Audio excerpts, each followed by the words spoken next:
Question de Muriel, est-ce que les opticiens dans un centre commercial fermé restent ouverts parce que magasin essentiel? Alors c'est vrai qu'au moment du deuxième confinement, on avait cette notion de commerce essentiel ou non essentiel. Ouais. C'est terminé, ça n'existe plus. En fait, ce qui compte, c'est la taille du centre commercial, au-delà de 20 000 mètres carrés.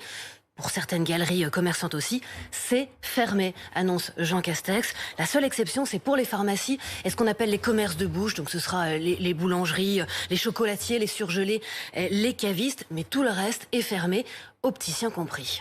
Ça, autre question, évidemment, concernant ces centres commerciaux et sur une éventuelle vente à emporter. Oui, c'est Marie qui voudrait savoir si les restaurants dans les centres commerciaux, et il y en a notamment pour des hamburgers ou autres, sont toujours autorisés à faire de la vente à emporter. Alors c'est non, comme pour les autres magasins, il n'y a plus de vente à emporter, plus de click and collect, assure Bercy. En revanche, on peut continuer la livraison, mais c'est-à-dire que le public ne peut plus venir se servir dans le magasin. On a reçu aussi des photos d'une salariée de l'outlet La Vallée Village. C'est en Seine-et-Marne, en région parisienne, mais ça existe dans tout le pays, ce genre de village, de marque où on vend des produits dégriffés des saisons précédentes. Regardez les photos qu'elle nous a envoyées en disant c'est du grand n'importe quoi, une honte qu'un lieu qui brasse tant de monde reste ouvert. Elle assure que la jauge n'est absolument pas respectée dans les magasins. Alors pourquoi est-ce ouvert alors qu'on ferme des centres commerciaux? Parce qu'on circule dehors, c'est la grande différence. Ouais. Les parcs d'activités, les villages de marque où la circulation se fait en extérieur, assure le gouvernement, vont rester ouverts malgré ce côté un peu troupeau. Bon, évidemment, le port du masque est absolument obligatoire. Ouais. Question aussi sur les frontaliers. Et c'est Magali qui nous dit « Nous habitons à 5 minutes de la frontière allemande. A-t-on le droit d'aller faire nos courses de première nécessité sans test PCR au retour ?» Parce que vous savez que c'est la règle. Maintenant, quand on arrive en France, il faut fournir un test PCR. Alors oui, c'est possible pour vous. Pas besoin d'aller faire ce test à chaque fois. Sont exemptés de cette obligation les transporteurs routiers, les travailleurs frontaliers et donc les résidents des bassins de vie frontaliers. C'est comme ça que c'est formulé par le gouvernement dans un rayon de 30 km. Donc c'est bon pour l'Allemagne. Mélanie, elle nous dit « J'habite Dunkerque. Est-ce que je pourrais toujours aller acheter mes cigarettes en Belgique ?» La Belgique, c'est un peu plus compliqué parce qu'elle a imposé des règles très strictes. Seuls les voyages essentiels sont autorisés, sinon les frontières sont fermées. Il faut une attestation, mais c'est bon pour aller faire des courses parce que avec l'attestation est fourni le motif d'un habitant d'une commune frontalière qui peut poursuivre ses éléments de vie quotidienne pour des activités qui sont également autorisées dans le pays de résidence. Donc les cigarettes et les courses essentielles, c'est possible à condition vraiment d'être frontalier. Beaucoup de questions sur les voyages.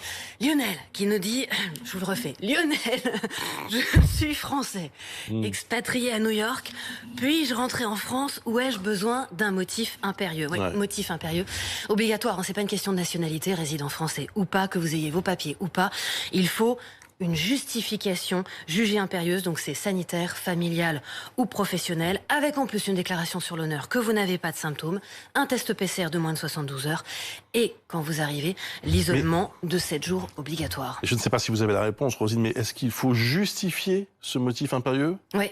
Il y a toute une liste de justificatifs. Vous allez voir. D'accord. Déroulez les questions après. Alors allons-y avec Estelle. Et le motif familial impérieux qui est un peu flou, il faut vraiment qu'il y ait un caractère d'urgence. C'est-à-dire. C'est pas juste en mettant une croix que vous allez vous en sortir. Non, et c'est pas dire j'ai besoin d'aller voir ma grand-mère. Non, il faut vraiment que la personne soit en état vraiment grave avec justificatif médical. On a la question d'Estelle maintenant. Peut-on espérer que le gouvernement tolère dans les motifs impérieux, justement, avec les départements et régions d'outre-mer, le fait de rejoindre sa compagne ou son compagnon? Vous vous souvenez? Bonne question. Les couples binationaux, ça a été extrêmement dur pendant des mois, et même les couples qui vivaient en France au moment du confinement, qui pouvaient pas se rejoindre parce que dans des régions séparées. Alors, c'est à l'étude. Me répond ce matin le ministère de l'Intérieur. C'est un peu flou. Le Quai d'Orsay a conscience de ce problème. C'est que pour les couples, ce sont des périodes extrêmement difficiles. Donc, est-ce que rejoindre son mari, son épouse, est-ce qu'un pacte ça suffit? Est-ce qu'une déclaration sur l'honneur d'une vie commune pourrait suffire? On attend des précisions dans les prochains jours, parce qu'on sait que ces mesures risquent de durer. Question justement sur quelqu'un qui est parti en Turquie et qui voudrait rentrer, c'est ça? Oui, Gisèle, mon mari est allé en Turquie car plusieurs personnes de sa famille sont décédées du Covid. Il a la double nationalité. Va-t-il pouvoir rentrer? Oui, c'est prévu. Retour dans son pays ou de sa résidence principale pour tous les voyages qui ont été commencés avant le 31 janvier 2021. On ne pouvait pas forcément prévoir ces mesures qui allaient tomber. Et donc, justement, pour répondre à votre question de tout à l'heure, les pièces exigibles, justificatif de résidence principale, billet aller-retour ou alors l'aller qui doit absolument être antérieur au 31 janvier. Vous verrez sur l'attestation qui est maintenant en ligne sur le site du gouvernement, il y a vraiment toute une liste des pièces justificatives. Il y a beaucoup d'inquiétudes aussi des familles pour des étudiants qui devaient partir. Roland qui nous dit « Ma fille part en Corée du Sud le 11 février pour un séjour universitaire de 6 mois. Pourra-t-elle décoller comme prévu ?» Oui, les étudiants en début, reprise ou fin de cycle peuvent partir. Il n'y a pas pour eux de restrictions. De même, Catherine s'inquiétait pour sa fille qui devait aller en Angleterre pour valider son année. Tout était déjà réservé, payé, nous dit-elle. Est-ce un motif impérieux? Oui, là c'est bon aussi, vous pouvez y aller, mais PCR obligatoire et quarantaine de 10 jours imposée par le Royaume-Uni.